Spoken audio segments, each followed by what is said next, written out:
우리 모두는 자신으로부터 벗어나고 싶을 때가 있다. 쌓여가는 의무, 지키지 못한 계획, 깨어진 약속, 암담한 미래. 이런 것들로부터 벗어나고 싶을 때 불쑥 떠나고 싶어진다. 하지만 고속도로를 끝없이 달리거나 비행기를 타고 10,000km를 날아도 자신으로부터 벗어날 수는 없다. 여행 갈 때 다른 건 다 버리고 갈 수 있어도, 이메일 알람과 핸드폰 전원까지 끌 수 있어도 자신은 데리고 가야 한다. 컴퓨터처럼 초기화할 수도 없으니 웅웅거리는 머릿속은 계속 그대로이다. 산소호흡기가 필요한 자아는 한 번의 여행으로는 치유되지 않는다. 어쩌면 당신은 슬퍼하는 중일지도 모른다. 자신이 잃어버린 것에 대해, 혹은 잊어버린 것에 대해. 만일 끝없는 여행과 여행 사이에서만 안심할 수 있다면, 여행이 끝나자마자 다음 여행을 계획해야 마음을 달랠 수 있다면, 당신의 마음이 당신에게 신호를 보내는 중일지도 모른다. 나를 더 돌봐줘 라고.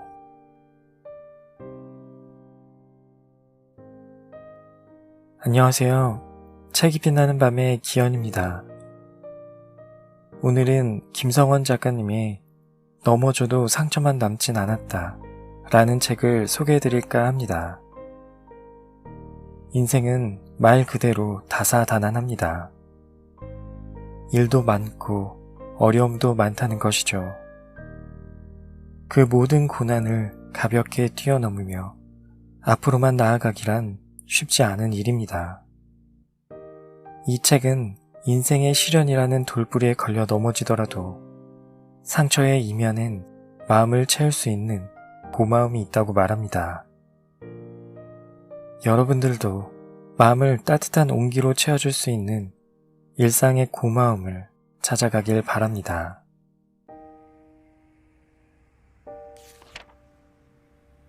같은 돌부리에 계속 넘어질 때, 우리는 살아가는 동안 같은 자리에서 넘어지는 실수를 반복한다. 걸려 넘어지는 돌부리는 늘 거의 비슷한 모습이다. 중대한 실수를 반복할 때 저주에 빠진 듯한 기분을 느끼곤 한다.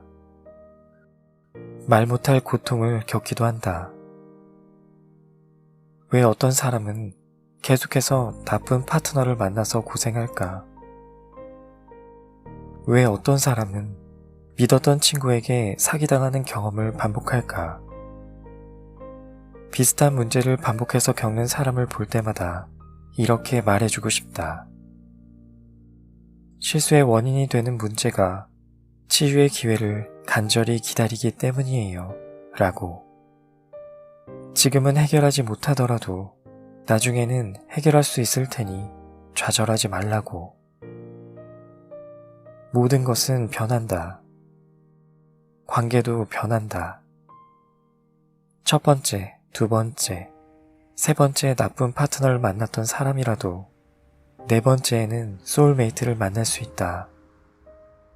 때로는 한 파트너와 평생을 같이 하는 동안 그 사람과 자신이 변하기도 한다. 관계의 마법이다. 수십 년에 걸쳐 여러 어려움을 극복하며 삶을 긍정적으로 바라보는 새로운 습관을 갖게 되었다. 한때 깊게 절망했더니 절망 뒤에 오는 것은 희망이라고 믿게 되었다. 무엇이 이런 변화를 가져왔을까? 스스로에게 질문한 적이 많았다. 여러 가지 이유를 댈 수 있겠지만 무엇보다 삶 그 자체가 치유자라고 생각한다.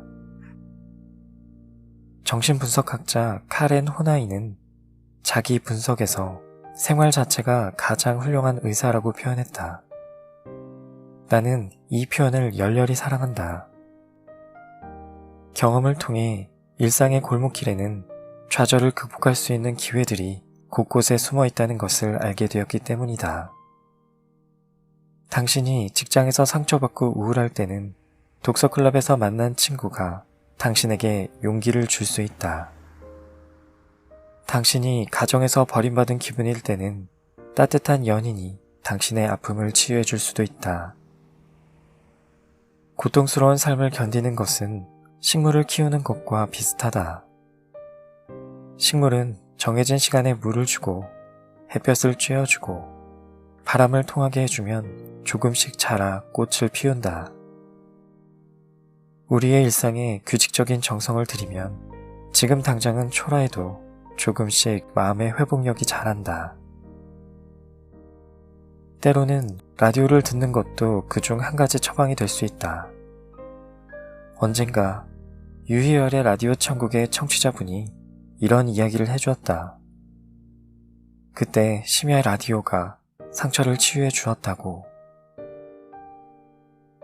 인생을 살아가다가 서로에게 치유가 되는 공동체를 만나는 것만큼 좋은 일이 또 있을까?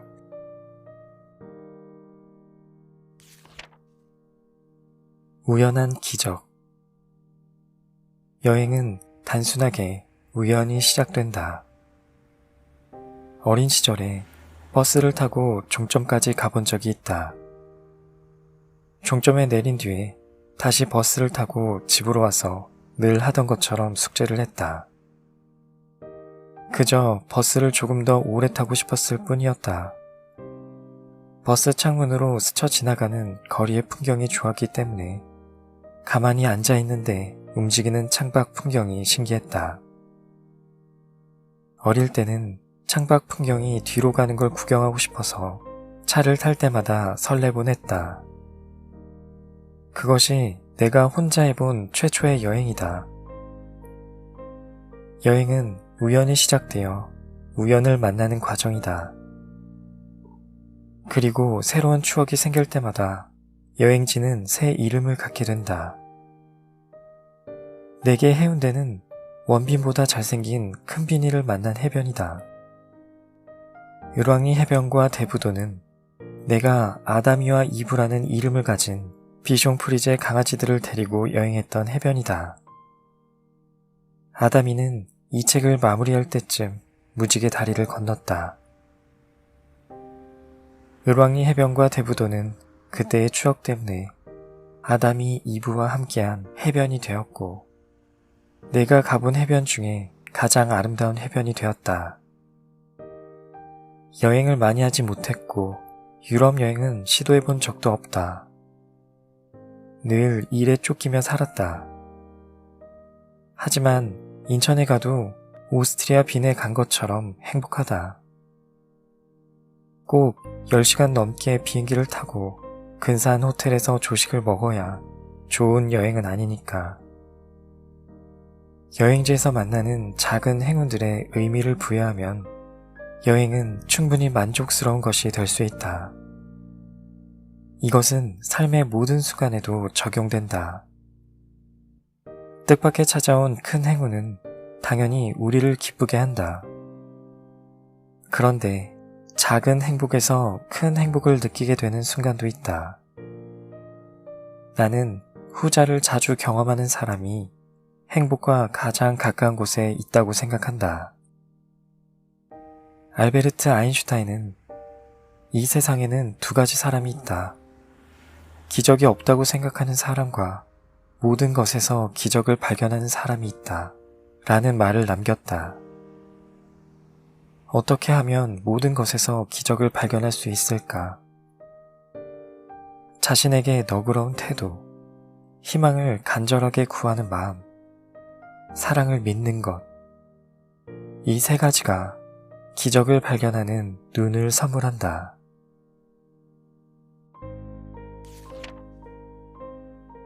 넘어지지 않을 수는 없으니까. 얼마나 자주 넘어졌던지 어릴 때 부모님은 나에게 비탈길에서 놀지 말라는 주의를 자주 줬다. 조심해야 돼. 너는 자주 넘어지잖아. 비탈길에서는 뛰지 마라. 그러다가 무릎이 까져서 흉이라도 남으면 어쩌니. 부모님의 말씀을 듣고 나서 넘어지는 것을 두려워하게 되었다. 또 무릎에 흉이 남는 것이 좋지 않은 일이라고 생각하게 되었다. 몸가짐을 단정히 해야 한다는 가정교육과 학교 교육의 영향 때문에 방문을 닫을 때도 손잡이를 끝까지 잡고 지그시 눌러 살짝 닫곤 했었다. 문짝이 쿵 하고 소란스럽게 닫히면서 제 풀에 넘어지기라도 하면 어쩌나 싶어서. 부모님은 나를 지극히 사랑했고 여러 면에서 훌륭한 분들이었지만 그 말씀은 옳지 않았다. 어린아이 무릎에 생긴 상처는 금방 사라진다. 어릴 때 생겼던 자잘한 흉터 중에 자라면서 사라지지 않은 것은 하나도 없다. 아이들은 놀라운 회복력을 가진 존재들이니까. 넘어지는 것에 관해서라면 배트맨을 따를 자가 없다.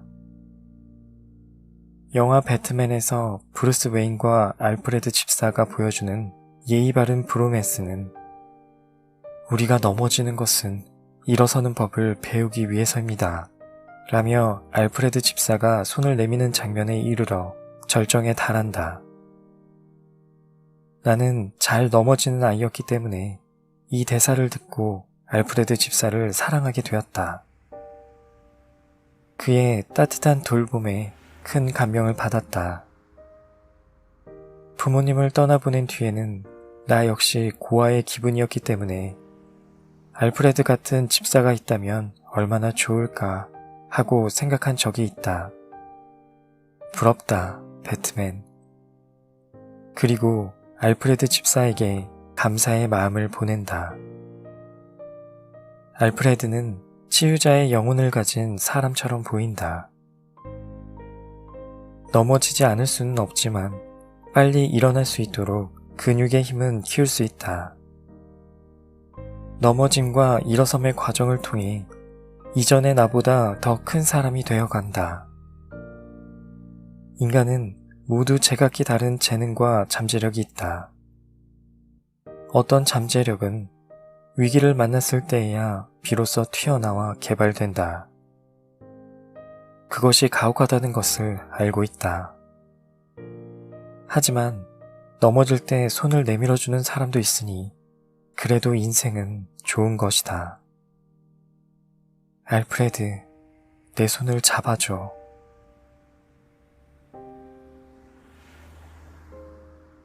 오늘 준비한 내용은 여기까지입니다. 끝까지 함께 해주셔서 감사합니다. 지금까지 책이 빛나는 밤의 기현이었습니다.